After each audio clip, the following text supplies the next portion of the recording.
good morning or good afternoon where you are. We are continuing to read The Hobbit, and if you like to know, are we there yet? That's where we are in The Hobbit. I hope you're enjoying the ride. I am on page 85, and Gollum has just asked Bilbo a riddle, and Bilbo solves the riddle kind of by luck. He was asking for more time. If you want to know what the riddle is, go back to my last video and see it. But it says, this thing all things devours, birds, beasts, trees, and flowers. So now it's Bilbo's turn to ask Gollum a riddle. And if Gollum can't answer it, then he has to show Bilbo the way out. If Bilbo gets stumped and can't answer a riddle, then Gollum gets to eat him. So not a very fair trade, and I just got back from the gym this morning, and if you think that reading for 20 minutes is a long amount of time, just know that learning to read for 20 minutes is like going to the gym and learning how to lift weights. You start very small at first. It's very hard to lift, but then it gets easier the more that you go. But it doesn't always happen overnight. Definitely not for me. So it says, I'm on page 85. Gollum was disappointed once more, and now he was getting angry and also tired of the game. It had made him very hungry indeed. This time he did not go back to the boat. He sat down in the dark by Bilbo. That made the Hobbit most dreadfully uncomfortable and scattered his wits. It's got to ask us a question, my precious. Yes, yes, yes. Just one more question to guess. Yes, yes, said Gollum. And all of his words have an extra couple of S sounds in them. But Bilbo simply could not think of any question with that nasty, wet, cold thing sitting next to him and pawing and poking him. He scratched himself. He pinched himself. Still, he could not think of anything. Ask us, said Gollum. Bilbo pinched himself and slapped himself. He gripped on his little sword. He even felt in his pocket with his other hand. There he found the ring he had picked up in the passage and forgotten about. What have I got in my pocket? He said aloud. He was talking to himself, but Gollum thought it was a riddle, and he was frightfully upset. Not fair, he hissed. It isn't fair, my precious. Is it, to ask us what it's got in its nasty little pocketses? Bilbo, seeing what had happened and having nothing better to ask, stuck to his question. What have I got in my pocket? He said louder.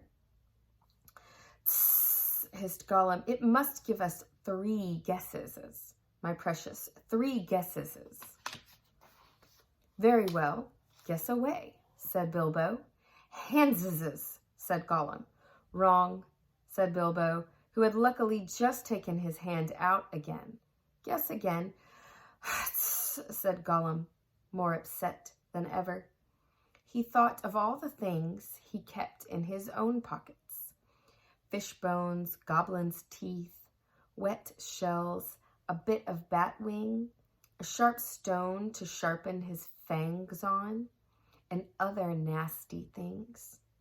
He tried to think of what other people kept in their pockets. Knife, he said at last. Wrong, said Bilbo, who had lost his some time ago. Last guess. Now Gollum was in a much worse state than when Bilbo had asked him the egg question. He hissed and sputtered and rocked himself backwards and forwards and slapped his feet on the floor and wriggled and squirmed.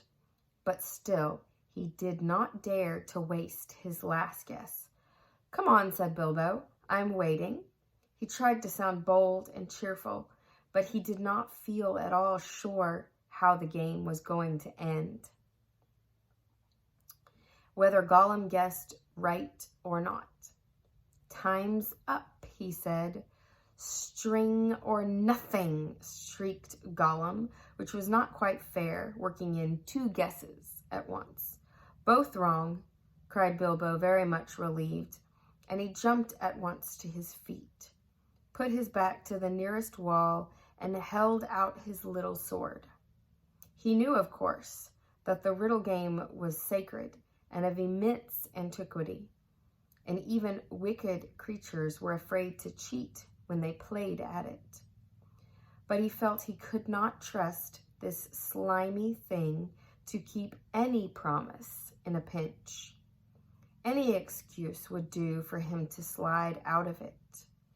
And after all, that last question had not been a genuine riddle according to the ancient laws. But at any rate, Gollum did not at once attack him. He could see the sword in Bilbo's hand.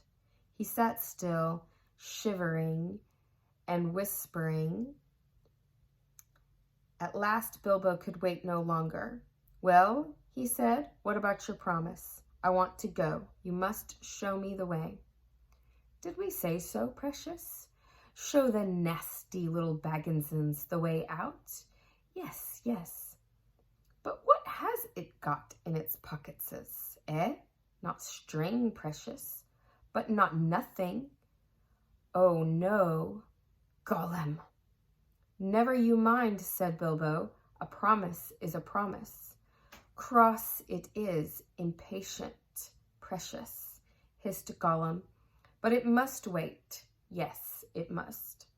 We can't go up the tunnels so hasty. We must go get some things first. Yes, things to help us." "Well, hurry up," said Bilbo, relieved to think of Gollum going away. He thought he was just making an excuse and did not mean to come back. What was Gollum talking about? What useful thing could he keep out on the dark lake? But he was wrong. Gollum did mean to come back. He was angry now and hungry, and he was a miserable, wicked creature and already had a plan. Not far away was his island, of which Bilbo knew nothing, and there, in his hiding place, he kept a few wretched oddments and one very beautiful thing, very beautiful, very wonderful. He had a ring, a golden ring, a precious ring. "My birthday present," he whispered to himself, as he had often done in the endless dark days. "That's what we wants now. Yes, we wants it." He wanted it because it was a ring of power, and if you slipped that ring on your finger, you were invisible. Only in the full sunlight could you be seen, and then only by your shadow. And that would be shaky and faint. "My birthday present. It came to me on my birthday, my precious." So he had always said to himself. But who knows how Gollum came by that present, ages ago in the old days, when such rings were still at large in the world.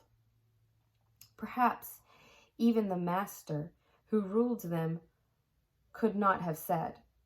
But Gollum used to wear it at first, till it tired him, and then he kept it in a pouch next to his skin, till it galled him.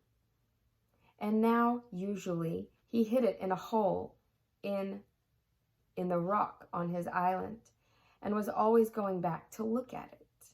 And sometimes, when he put it on, when he could not bear to be parted from it any longer, or when he was very, very hungry and tired of fish, then he would creep along dark passages looking for stray goblins. He might even venture into places where the torches were lit and made his eyes blink and smart, for he would be safe. Oh yes, quite safe. No one would see him. No one would notice him till he had his fingers on their throat. Only a few hours ago he had worn it, and caught a small goblin imp. How it squealed!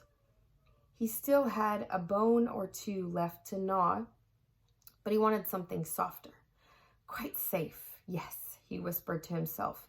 It won't see us, will it, my precious? No, it won't see us. And its nasty little sword will be useless. Yes, quite. This is what was in his wicked little mind, as he slipped suddenly from Bilbo's side and flapped back to his boat and went off into the dark. Bilbo thought he had heard the last of him. Still, he waited a while, for he had no idea how to find his way out alone. Suddenly, he heard a screech. It sent a shiver down his back. Gollum was cursing and wailing away in the gloom, not very far off by the sound of it. He was on his island, scrabbling here and there, searching and seeking in vain. Where is it? Where is it? Bilbo heard him crying. Lost it is, my precious, lost, lost. Curse us and crush us, my precious is lost. What's the matter? Called Bilbo. What have you lost? It mustn't ask us, shrieked Gollum. Not its businesses. No, Gollum, it's lost. Gollum, Gollum, Gollum. Well, so am I, cried Bilbo, and I want to get unlost.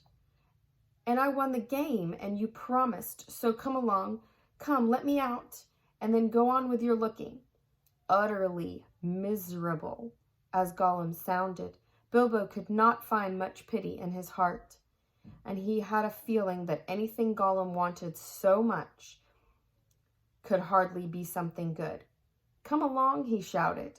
No, not yet, precious, Gollum answered. We must search for it. It's lost, Gollum.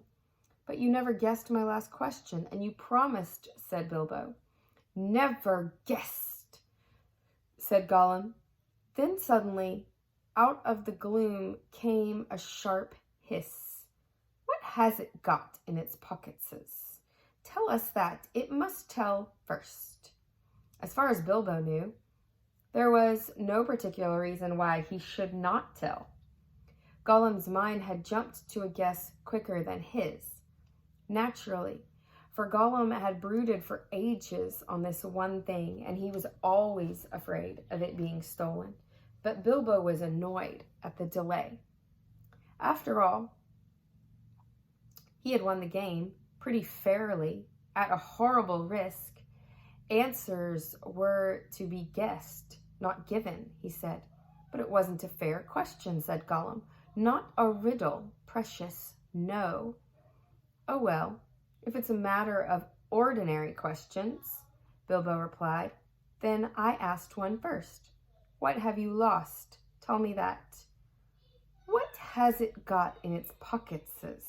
The sound came hissing louder and sharper, and as he looked towards it, to his alarm, Bilbo now saw two small points of light peering at him. A suspicion grew in Gollum's mind. The light of his eyes burned with a pale flame. What have you lost? Bilbo persisted. But now the light in Gollum's eyes had become a green fire, and it was coming swiftly nearer. Gollum was in his boat again, paddling wildly back to the dark shore, and such a rage of loss and suspicion was in his heart that no sword had any more terror for him. Bilbo could not guess what had maddened the wretched creature, but he saw that all was up, and that Gollum meant to murder him at any rate. Just in time he turned and ran blindly back up the dark passage down which he had come, keeping close to the wall and feeling it with his left hand. What has it got in its pockets? He heard the hiss loud behind him, and the splash as Gollum leapt from his boat. What have I wondered, he said to himself, and he panted and stumbled along. He put his left hand in his pocket. The ring felt very cold as it quietly slipped onto his drooping forefinger. The hiss was close behind him. He turned now and saw Gollum's eyes like small green lamps coming up the slope. Terrified, he tried to run faster, but suddenly he struck his toes on a snag in the floor and fell flat with his little sword under him. In a moment, Gollum was on him, but before Bilbo could do anything, recover his breath, pick himself up, or wave his sword, Gollum passed by, taking no notice of him, cursing and whispering as he ran. What could it mean? Gollum could see in the dark. Bilbo could see the light of his eyes palely shining even from behind him. Painfully he got up and sheathed his sword, which was now glowing faintly again. Then very cautiously he followed. There seemed nothing else to do. It was no good crawling back down to Gollum's water. Perhaps if he followed him, Gollum might lead him to some way of escape without meaning to. Curse it! Curse it! Curse it! Hissed Gollum. Curse the Bagginses! It's gone. What has it got in its pocketses? Oh, we guess, my precious. He's found it. Yes, he must have. My birthday present. Bilbo pricked up his ears. He was at last beginning to guess himself. He hurried. It's a riddle within a riddle. He hurried a little, getting as close as he dared behind Gollum, who was still going quickly, not looking back, but turning his head from side to side, as Bilbo could see the faint glimmer on the walls. My birthday present. Curse it. How did we lose it, my precious? Yes, that's it. When we came this way last, when we twisted that nasty young squeaker, that's it. Curse it. It slipped from us. After all these ages and ages, it's gone, Gollum. Suddenly Gollum sat down and began to weep. A whistling and gurgling, horrible sound to listen to. Bilbo halted and flattened himself against the tunnel wall. After a while, Gollum stopped weeping and began to talk. He seemed to be having an argument with himself. It's no good going back there to search. No, we doesn't remember all the places we've visited, and it's no use. The Bagginses has got it in its pockets. The nasty noser has found it, we says. We guesses, precious, only guesses. We can't know till we find the nasty creature and squeezes it. But it doesn't know what the present can do, does it? It'll just keep it in its pockets. It doesn't know, and it can't go far. It's lost itself, the nasty, nosy thing. It doesn't know the way out. It said so. It said so, yes, but it's tricksy. It doesn't say what it means. It won't say what it's got in its pockets. It knows. It knows a way in. It must know a way out. Yes, it's off to the back door. To the back door, that's it. The Goblinses will catch it then. It can't get out that way, precious. Gollum, Goblinses, yes, but if it's got the present, our precious present, then Goblinses will get it, Gollum. They'll find it. They'll find out what it does. We shan't ever be safe again. Never, Gollum.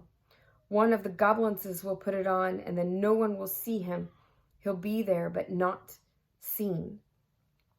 Not even our clever eyes will notice him, and he'll come creepsy and tricksy and catch us. Gollum, Gollum, then let's stop talking, precious, and make haste. If the Bagginses has gone that way, we must go quick and see. Go, not far now, make haste. With a spring, Gollum got up and started shambling off at a great pace. Bilbo hurried after him, still cautiously, though his chief fear now was of tripping on another snag and falling with a noise. His head was in a whirl of hope and wonder. It seemed that the ring he had was a magic ring. It made you invisible. He had heard of such things, of course, in old tales, but it was hard to believe that he had really found one, by accident. Still, there it was. Gollum, with his bright eyes, had passed him by, only a yard to one side. On they went, Gollum flip-flapping ahead, hissing and cursing, Bilbo behind, going as softly as a hobbit can. Soon they came to places where, as Bilbo had noticed on the way down, Side passages opened, this way and that. Gollum began at once to count them. 1 left, yes, 1 left. 1 right, yes. 2 right, yes, yes. 2 left, yes, yes, and so on and on. As the count grew, he slowed down, and he began to get shaky and weepy, for he was leaving the water further and further behind, and he was getting afraid. Goblins might be about, and he had lost his ring. At last he stopped by a low opening on their right as they went up. 7 right, yes. 6 left, yes, he whispered. This is it. This is the way to the back door, yes. Here's the passage. He peered in and shrank back. But we doesn't go in. Precious, no, we doesn't. Goblins is down there, lots of goblins. We smell them. We smells them. What shall we do? Curse them and crush them. We must wait here, Precious. Wait a bit and see. So they came to a dead stop. Gollum had brought Bilbo to the way out after all, but Bilbo could not get in. There was Gollum sitting, humped up right in the opening, and his eyes gleaming cold in his head as he swayed it from side to side between his knees. So how is Bilbo going to get around him? I am stopping on page 92. For those of you who want to know how much further left to go, this is how much further we've come.